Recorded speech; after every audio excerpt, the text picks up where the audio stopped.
Oke teman-teman sekalian, pada kesempatan kali ini saya akan berbagi terkait bagaimana cara membuat latar belakang dalam penelitian.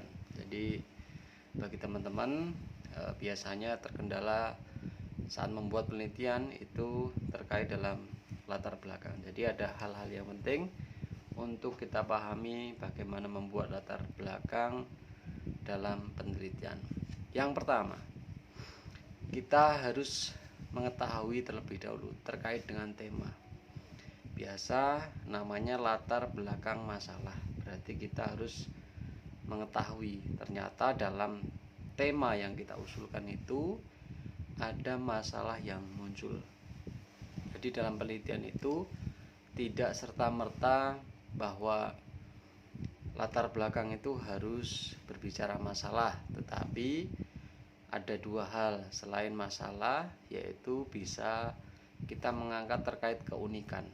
Jadi misal dalam keunikan dalam organisasi ataupun hal yang lainnya ya. Jadi pertama adalah kita tahu masalahnya seperti apa, lalu struktur kalimatnya.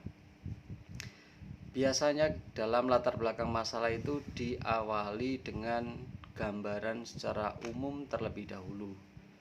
Misal kita berbicara terkait organisasi, jadi kita bisa membicarakan terkait bagaimana organisasi di saat ini atau era modern saat ini seperti apa.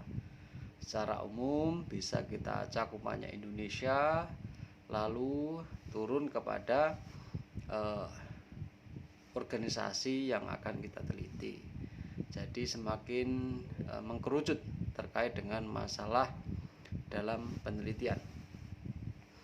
Nah, setelah itu baru kita tentunya pasti meneliti itu harus berbeda dengan penelitian sebelumnya.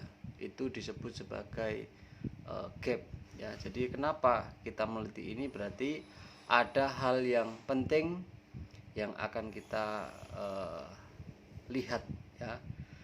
Bisa saja hal yang unik itu terkait ada indikator-indikator yang belum dijelaskan dalam penelitian sebelumnya. Yang kedua, bagaimana cara menentukan metode. Jadi berbeda. Kemudian ada juga populasi dalam penelitian kita dengan penelitian sebelumnya itu memiliki karakteristik yang berbeda. Kemudian bisa saja rentang usia dalam populasi tersebut. Bisa juga kita mengambil gap itu terkait jenis organisasi. Misal organisasi agama ataupun yang lainnya itu kan memiliki karakteristik yang berbeda. Jadi ini menjadi satu keunikan yang kita teliti ya. Nah, setelah itu kita sudah menentukan bahwa di sini ada masalah, baru kita bicarakan. Yang pertama tadi terkait gambaran umum, yang kedua kita membicarakan masalah-masalah apa saja yang muncul dalam lingkup yang akan kita teliti. Jadi apa saja masalah itu ya. Kemudian kita bisa mengangkat masalah itu, mengambil sumber ya yang akurat, tidak hanya misal menurut kita sendiri, tetapi bisa saja kita mengambil data statistik yang menunjukkan bahwa itu ada masalah nih dalam organisasi. Kemudian kita juga bisa melakukan studi pendahuluan, bisa juga kita melakukan wawancara, bisa juga kita melakukan observasi berdasarkan pedoman wawancara, pedoman observasi yang kita tentukan. Nah, setelah kita berbicara ada masalah nih. Nah, masalah itu diperkuat dengan apa? Dengan data tadi, data statistik, data hasil wawancara, data observasi, sehingga kita berbicara berangkat dari masalah ya, masalah itu didukung dengan data statistik. Nah, ini menjadi sangat kuat sekali. Jadi uraikan masalah-masalah itu yang muncul dari masalah secara global dikerucutkan kepada masalah kepada apa yang akan kita teliti. Ya. Jadi itu ketika kita akan menulis latar belakang. Biasanya antara kualitatif dan kuantitatif itu memiliki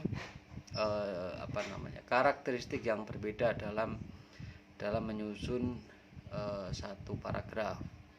Biasa kalau kualitatif itu dimulai dari khusus ke umum. Kalau kuanti berarti ke umum ke khusus. Itu biasa karakteristik yang dipakai oleh para peneliti, sehingga setiap penelitian itu memiliki ciri tersendiri. Nah, saudara-saudara sekalian, bahwa itu topik atau hal yang penting dalam melakukan penelitian. Tak lupa kita menuliskan bahwa dalam latar belakang itu boleh mencantumkan atau mencari penelitian-penelitian terdahulu.